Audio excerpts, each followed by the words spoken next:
Wonderful. Yeah, so this was supposed to be a really festive weekend for us. It really was. A lot of the festive plans getting dashed. Yeah, definitely. You know, not that great. You know, just 2 weeks before Christmas, people having to take the decorations down just to put them back up. But, you know, that's really the best plan of action here. Look at the wind gusts we're expecting.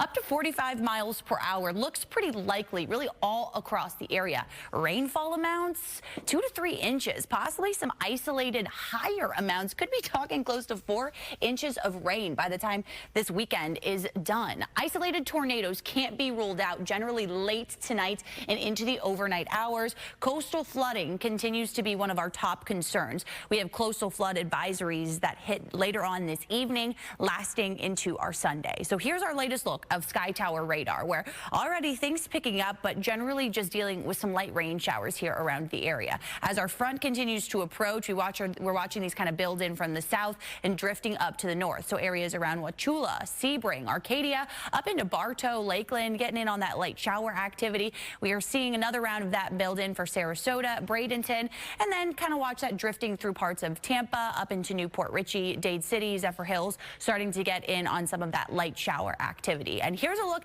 at our severe risk for today. It really has been updated over the last day or so to include pretty much all of Central Florida down to South Florida. So all of our area right now under a slight risk to see some severe storms get going. So with that, rain totals, very impressive. Our drought is continuing on with rain deficits 1-2 feet above normal. So at least if we're going to be talking about weekend rain, might as well let it come down and bring us some good rain. And that's what we're going to get all around the area.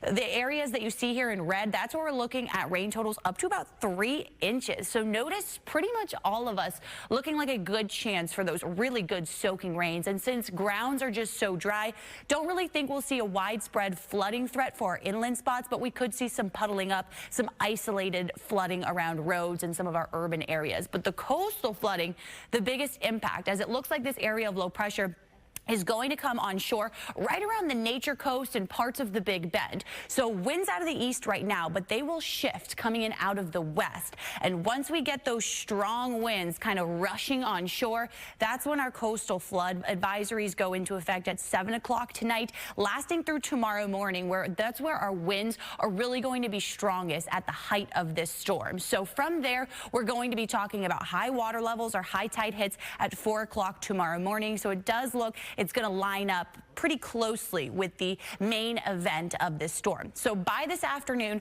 widespread heavy, steady rain, and then just from there, several hours of it. We'll get some stronger bands moving on shore. We see these orange-red colors, just some very heavy rainfall rates, wind-driven rain as well. As I mentioned, those gusts up to the 40-mile-per-hour range through about midnight looks like when we'll see the most impactful widespread storms. Then as that system moves on shore overnight and early tomorrow morning, we'll watch for areas around Tampa, St. Pete, Clearwater, up to the north around Crystal River, where we'll watch for the potential for some severe storms and a tornado threat into the early Sunday morning hours. Then some spotty showers on Sunday. Even think 50% rain chances could be a little bit high as that system nudges off to the north and east. Most of us will start to dry out. We'll get some wraparound showers to be possible on Sunday. Then the cool down arrives, 40s in the morning next week, highs only in the 50s.